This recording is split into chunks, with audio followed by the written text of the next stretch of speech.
so high I'm hypnotized. What's up is down, what's left is right. Chasing stars. All right, welcome back to another episode of UpintheAir.stream. And we are once again, as there's been a common theme, we are inside the trailer and we're doing modifications. So I will tell you that almost all the modifications that we do to our trailer is motivated by lessons learned or things that can be better.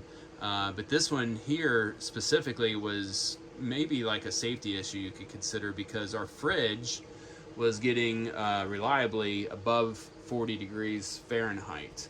And that is like the safe temperature that you should keep your food, 40 degrees or below. And the FDA even states that if it's above that for an hour, that you begin to have a safety concern as far as safety of your food. So on this recent trip to Missouri, to RV Riviera RV Resort, and also to Nashville, Tennessee, which we've done videos of both of those trips recently, and they're not published yet, but they'll be published here shortly. We basically fought with our refrigerator here and to keep things cool. So a couple things contributed to this, I will tell you, and I'm not sure why. It was I've been RVing for a long time, and I don't know why I was oblivious to this. I think just because of the fact that this is the first, not first, but kind of the first 12-volt fridge that we didn't retrofit, so put it that way. We had an Engel fridge in our last one that I had retrofitted, and that was super reliable.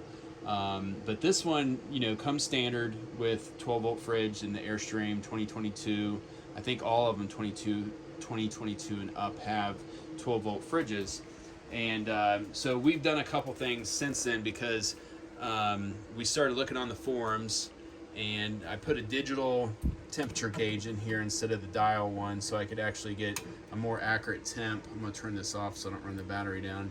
And then we have a Ruby tag here that integrates with our Servo GX. We just recently installed a Servo GX in preparation for a Multi-Plus that's going to be going in here this fall with some new lithium batteries. And we discovered that one of the things that folks had said in the post was that the factory even, which is, I think this is a Canadian company that makes this fridge. It's a Novacool, and I'll just bring you inside so that way you know the model number of this Novacool, so you'll be able to see that. So that is the Novacool fridge. But a lot of these principles, made in Canada. A lot of these principles that I will be sharing with you is just kind of things that 12-volt fridges and ammonia evaporation fridges can suffer from, or what contributes to them not performing well. We won't talk about ammonia evaporation fridges because there's a whole laundry list of things that make them not work as efficiently as they should. But the drip tray that slid in here would sit right here, and it literally would sit just below your thermostat here, and these are all your coils that the compressor runs the coolant through. And I'm not super aware of how these 12-volt fridges work as much as I was with the ammonia evaporation fridge, but the problem was basically is because of this drip tray and then us overpacking the fridge, there was just no airflow, and that created a situation where these coils did frost up, not excessively, but they were definitely frosted up. And they say that once you get like an 1/8 of an inch or more, that you really need to defrost your fridge, and that really wasn't an option so much because we did have our Engel portable fridge that we could have packed everything in, but that was keeping our beer cold. So priorities, right? But so we kind of lived with this situation where we were always kind of concerned because it was it was like 41 degrees and 42 degrees. So it was almost there, like 41 degrees most of the time. But one of the things that I discovered was that one of the things that you can do to improve, not only taking that drip tray out, which we did, is you can buy one of these Beechlane fans.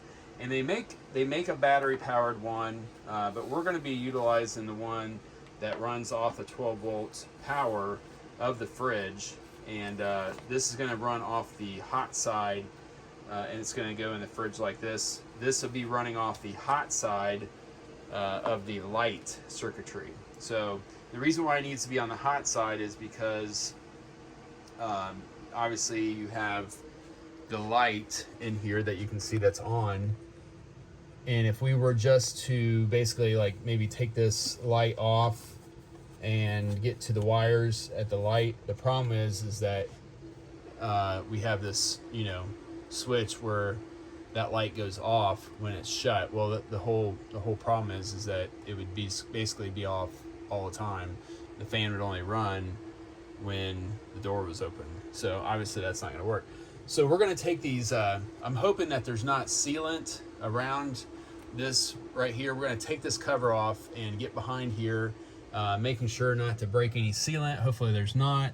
I don't think there would be, since this needs to be serviceable. If the switch was to go bad, or you know, you need to change out the thermostat.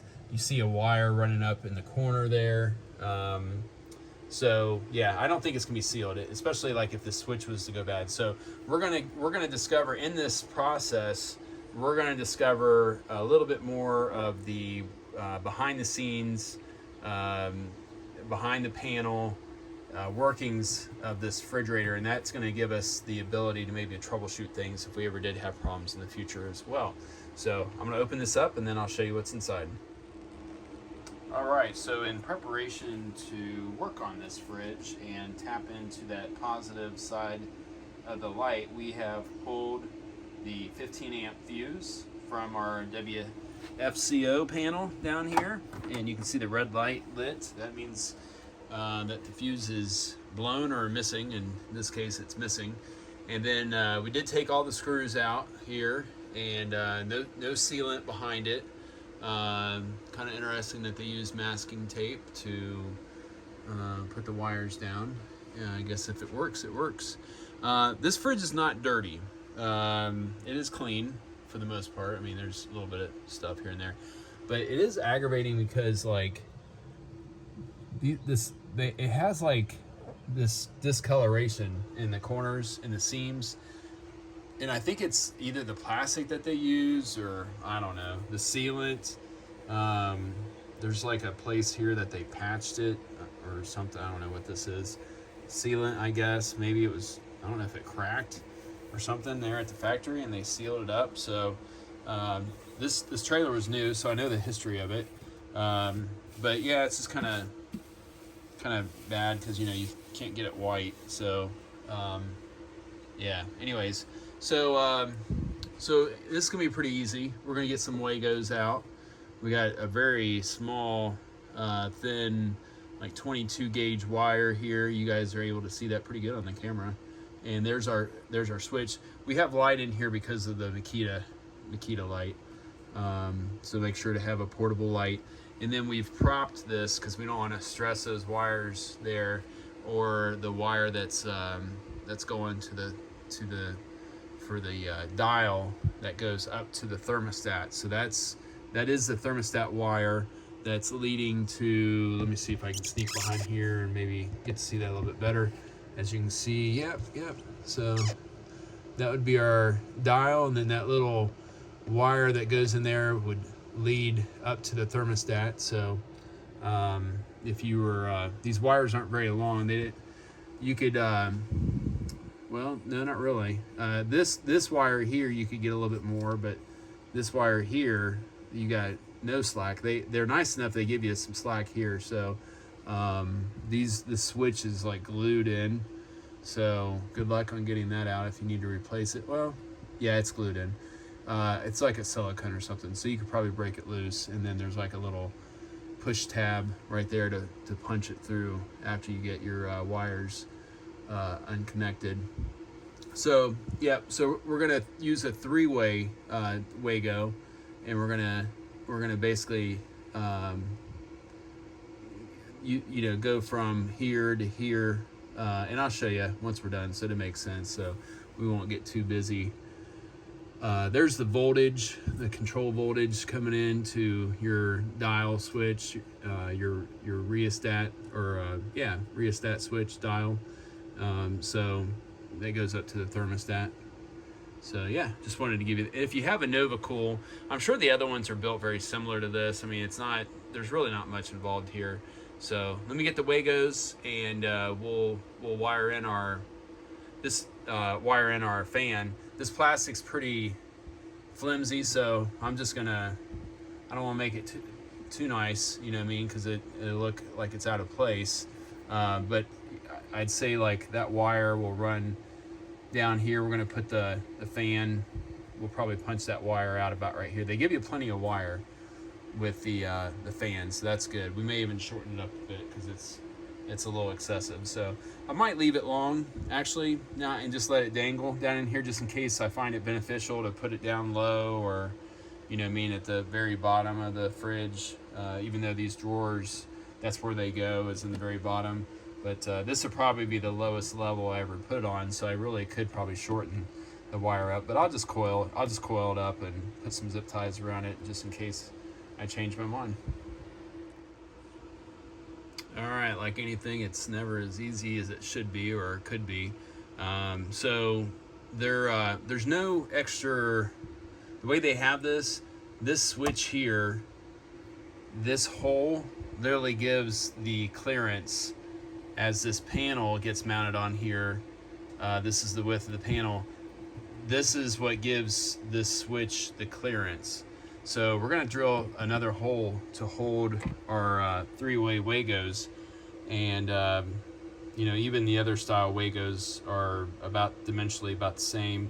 If I had some of the other type, so I just, you know, obviously you can get in here with your soldering iron and make a, you know, a connection. But as good of a, and I'll compliment myself, as good of a solderer as I am, soldering three wires together, believe it or not, it can be difficult, and I've always struggled with it. I don't know why. There's probably a trick to it that you can make a pigtail, I guess, you know, whatnot. But yeah, so I'm just gonna take my hole saw and drill a hole right next to it, and that's gonna give me the additional clearance that I need to tuck and tape. I'll use something better than, I'll probably use some Gorilla tape, or a small strip of Gorilla tape to hold these wires back up there, and my Wagos, keep them in place, centered up on this.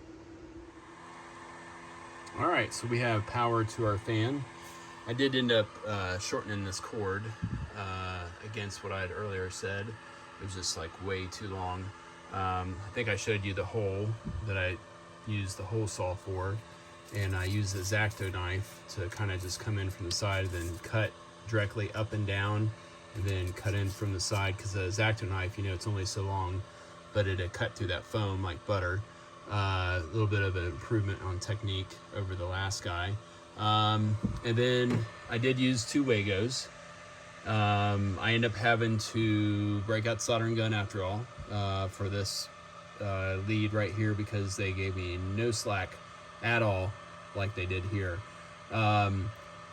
So I took some Gorilla tape, which was a major improvement over masking tape, and just basically, it looks ugly, but it's going to work just fine. Nobody's going to look at it, and it's going to function. I did put this piece of Gorilla tape and then put two more strips over top just to keep these Wagos in place, and also this captures the levers on the Wagos as well. So yeah, I did notch this, and I'll show you what the finished result is. I just took my little battery powered Dremel and carved that out, and it looks all right. This plastic is so cheap that it doesn't behave like I would want it to. Tempted to maybe put maybe a piece of tape across here. That way it would just kind of seal back up. I think I'll do that. Yep. All right, so here is the end result. Excuse me. So that piece of tape, that was a good idea. You know, it goes over the top and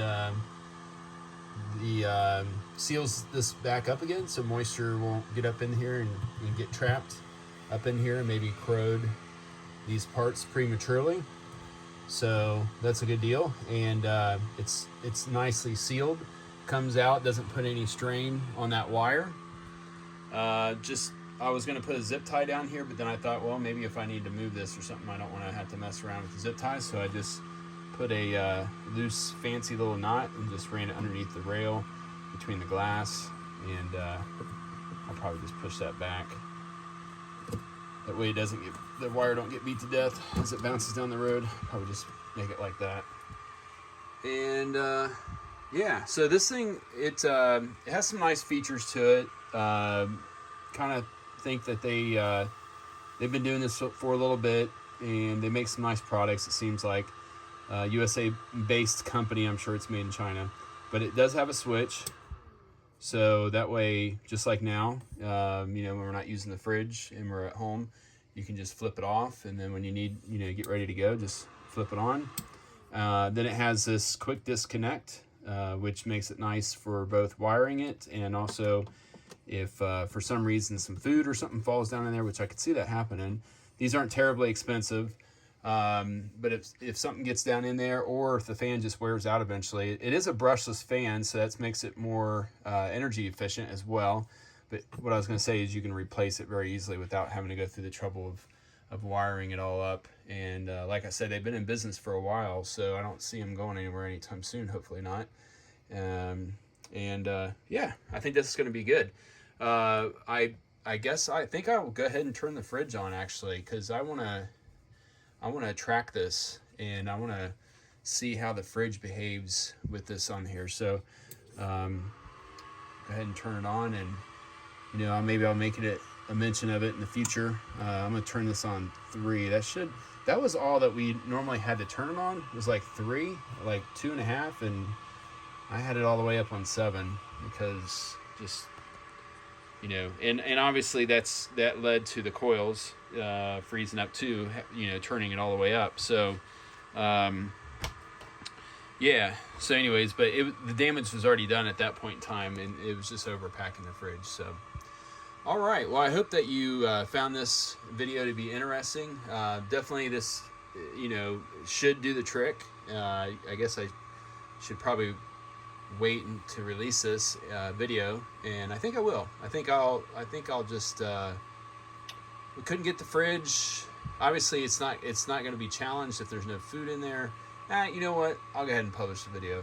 This is definitely going to help no matter what for cooling purposes. It may not be the fix all do all, but I think it's going to serve to be a good investment.